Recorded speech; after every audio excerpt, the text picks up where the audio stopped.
بسم اللہ الرحمن الرحیم۔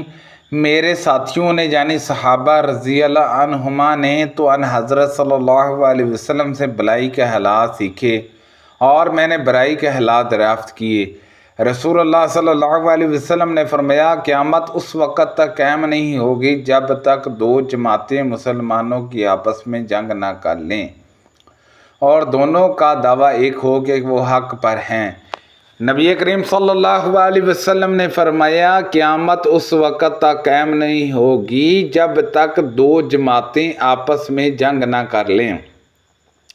دونوں میں بڑی باری جنگ ہوگی، حالانکہ دونوں کا دعویٰ ایک ہی ہوگا، اور قیامت اس وقت تک قائم نہ ہوگی جب تک تقریباً 30 جھوٹے دجال پیدا نہ ہو لیں۔ ان میں ہر ایک کا یہی گمان ہوگا کہ وہ اللہ کا نبی ہے۔ ہم رسول اللہ صلی اللہ علیہ وسلم کی خدمت میں موجود تھے اور آپ جنگ حنین کا مال غنیمت تقسیم فرما رہے تھے۔ اتنے میں بنی تجامہ کا ایک شخص ذوالخلاباسرہ نامی آیا اور کہنے لگے، یا رسول اللہ صلی اللہ علیہ وسلم، انصاف سے کام لیجئے۔ یہ سن کر ان حضرت صلی اللہ علیہ وسلم نے فرمایا، افسوس، اگر میں ہی انصاف نہ کروں تو دنیا میں پھر کون انصاف کرے گا؟ اگر میں ظالم ہو جاؤں تب تو میری بھی تباہی اور بربادی ہو جائے گی۔ حضرت عمر رضی اللہ عنہ نے عرض کیا، حضور، اس کے بارے میں مجھے اجازت دیں، میں اس کی گردن مار دوں۔ ان حضرت صلی اللہ علیہ وسلم نے فرمایا کہ اسے چھوڑ دو، اس کے جوڑ کے کچھ لوگ پیدا ہوں گے کہ تم اپنی نماز کو ان کی نماز کے مقابلے میں بظاہر حقیر سمجھو گے، اور تم اپنے روزوں کو ان کے روزوں کے مقابل ناچیز سمجھو گے۔ وہ قرآن کی تلاوت کریں گے لیکن وہ ان کے حلق کے نیچے نہیں اترے گا۔ یہ لوگ دین سے اس طرح نکل جائیں گے جیسے زوردار تیر جانور سے پار ہو جاتا ہے۔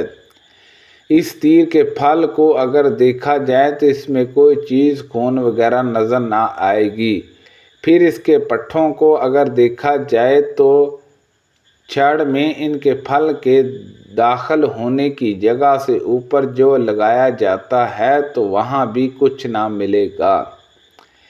اس کے نفی تیر میں لگائی جانے والی لکڑی کو کہتے ہیں، کو دیکھا جائے تو وہاں بھی کچھ نشان نہیں ملے گا۔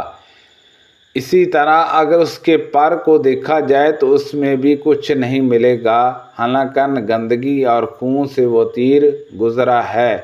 اس کی علامات، ایک کالا شخص ہوگا، اس کا ایک بازو عورت کے پستان کی طرح اٹھا ہوگا یا گوشت کے لوتھڑے کی طرح ہوگا اور حرکت کر رہا ہوگا۔ یہ لوگ مسلمانوں کے بہترین گروہ سے بغاوت کریں گے۔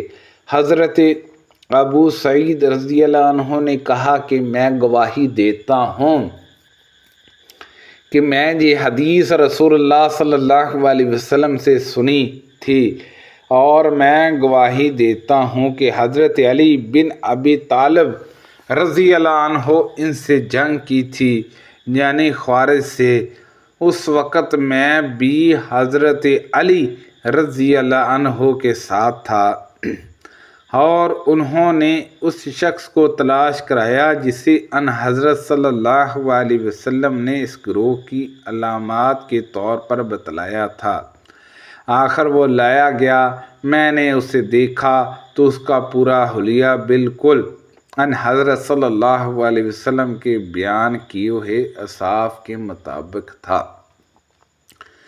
حضرت علی رضی اللہ عنہ نے کہا، جب تم سے کوئی بات رسول اللہ صلی اللہ علیہ وسلم کے حوالے سے میں بیان کروں تو یہ سمجھو کہ میرے لیے آسمان سے گر جانا اس سے بہتر ہے کہ میں ان حضرت صلی اللہ علیہ وسلم پر کوئی جھوٹ باندھوں۔ البتہ جب میں اپنی طرف سے کوئی بات تم سے کہوں تو لڑائی تو تدبیر اور فریب ہی کا نام ہے، اس میں کوئی بات بنا کر کہو تو ممکن ہے، دیکھو میں نے رسول اللہ صلی اللہ علیہ وسلم سے سنا، آپ فرماتے تھے کہ آخر زمانہ میں کچھ لوگ ایسا پیدا ہوں گے جو چھوٹے چھوٹے دانتوں والے، کم عقل اور بیوقوف ہوں گے۔ باتیں وہ کہیں گے جو دنیا کی بہترین بات ہوگی، لیکن اسلام سے اس طرح صاف نکل چکے ہوں گے جیسے تیر جانور کے پار نکل جاتا ہے۔ ان کا ایمان ان کے حلق سے نیچے نہیں اترے گا، تم انہیں جہاں بھی پاؤ قتل کر دو، کیونکہ ان کے قتل سے قاتل کے لیے قیامت کے دن ثواب ملے گا۔ ہم نے رسول اللہ صلی اللہ علیہ وسلم سے شکایت کی، آپ اس وقت اپنی ایک چادر پر ٹیک دیے کعبے کے سائے میں بیٹھے ہوئے تھے۔ ہم نے آپ کی خدمت میں عرض کیا کہ آپ ہمارے لیے مدد کیوں نہیں طلب فرماتے، ہمارے لیے اللہ سے دعا کیوں نہیں مانگتے؟ ہم کافروں کی اذیت دہی سے تنگ آ چکے ہیں۔ ان حضرت صلی اللہ علیہ وسلم نے فرمایا، ایمان لانے کی سزا میں تم سے پہلی امتوں کے لوگوں کے لیے گڑھا کھودا جاتا اور انہیں اس میں ڈال دیا جاتا، پھر اس کے سر پر آرا رکھ کر ان کے 2 ٹکڑے کر دیے جاتے، پھر بھی وہ اپنے دین سے نہ پھرتے۔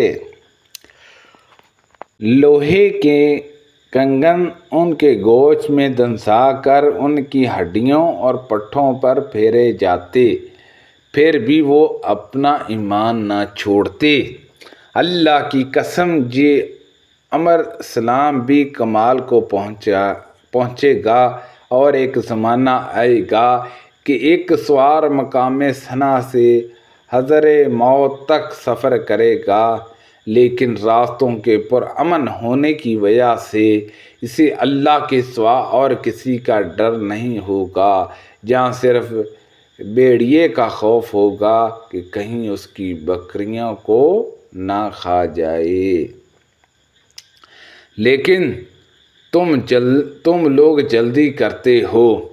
نبی کریم صلی اللہ علیہ وسلم کو ایک دن ثابت بن قیس رضی اللہ عنہ نہیں ملے تو ایک صحابی نے کہا، یا رسول اللہ صلی اللہ علیہ وسلم، میں آپ کے لیے ان کی خبر لاتا ہوں۔ چنانچہ وہ ان کے جہاں آئے تو دیکھا کہ اپنے گھر میں سر جھکائے بیٹھے ہیں۔ اس نے پوچھا کہ کیا حال ہے؟ انہوں نے کہا کہ برا حال ہے۔ ان کی عادت تھی کہ نبی کریم صلی اللہ علیہ وسلم کے سامنے ان حضرت صلی اللہ علیہ وسلم سے بھی اونچی آواز میں بولا کرتے تھے۔ انہوں نے کہا، اسی لیے میرا عمل غیرت ہو گیا اور میں دوزخیوں میں ہو گیا۔